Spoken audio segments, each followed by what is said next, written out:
കേരളമൊട്ടാകെ വിലക്കുറവിന്റെ വിസ്മയം തീർത്ത് കിലോ ബസാർ ഇനി വടക്കാഞ്ചേരിയിലും. വീട് പണിയുന്നവർക്കിനി ആശ്വസിക്കാം. ക്വാളിറ്റി ചെക്ക് കഴിഞ്ഞ ബ്രാൻഡഡ് ബാത്റൂം ഫിറ്റിംഗ്സും കിച്ചൺ ഫിറ്റിംഗ്സും മാർക്കറ്റിൽ കിട്ടുന്നതിലും പകുതി വിലയിൽ. Kilo bazaar Vadakkanchery, near block office Akamala. Contact 9037 921 329.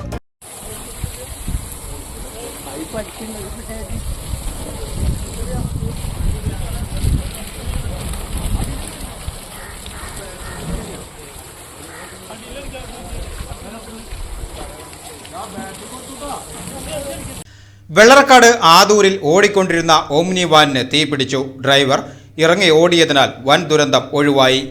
തിങ്കളാഴ്ച രാവിലെ 10:45 സംഭവം. ആദൂർ മദ്രസ പള്ളിക്കടുത്ത് വെച്ചാണ് ഓട്ടുപാറ സ്വദേശി കേളംപുലാക്കൽ കുഞ്ഞുമോന്റെ ഓമ്നി വാനിന് തീപിടിച്ചത്. കാർട്ടൺ ബിസിനസ് നടത്തുന്ന വാഹനമായിരുന്നു. കാറിൽ ഡ്രൈവർ കുഞ്ഞുമോനെ കൂടാതെ 4 പേർ കൂടി ഉണ്ടായിരുന്നു. സംഭവ സമയത്ത് കുഞ്ഞുമോനൊഴികെ മറ്റുള്ളവർ പുറത്തേക്കിറങ്ങിയിരിക്കുകയായിരുന്നു. വശത്തേക്ക് ഒതുക്കി നിർത്താനായി വാൻ പതുക്കെയാണ് ഓടിച്ചിരുന്നത്. ഈ സമയത്ത് വാഹനത്തിന്റെ അടിയിൽ നിന്നും തീ വരുന്നത് കണ്ട് ഡ്രൈവർ കുഞ്ഞുമോൻ ഇറങ്ങി ഓടി. ഉടൻ തന്നെ തൊട്ടടുത്തുള്ള വീട്ടിൽ നിന്നും നാട്ടുകാരുടെ സഹായത്താൽ മോട്ടോർ അടിച്ച് വെള്ളം ഒഴിച്ചതിനാൽ ഓമ്നി വാൻ മുഴുവനായും കത്തിയില്ല. ഇവിടെയുണ്ടായിരുന്ന ഓട്ടോറിക്ഷയിലെ ഫയർ എക്സ്റ്റിംഗ്വിഷർ ഉപയോഗിച്ചും തീ അണച്ചു. ജനവാസ കേന്ദ്രമായതിനാൽ ഓമ്നി വാൻ കത്തിയത് ആശങ്കയ്ക്ക് ഇടയാക്കി. ആർക്കും പരിക്കില്ല.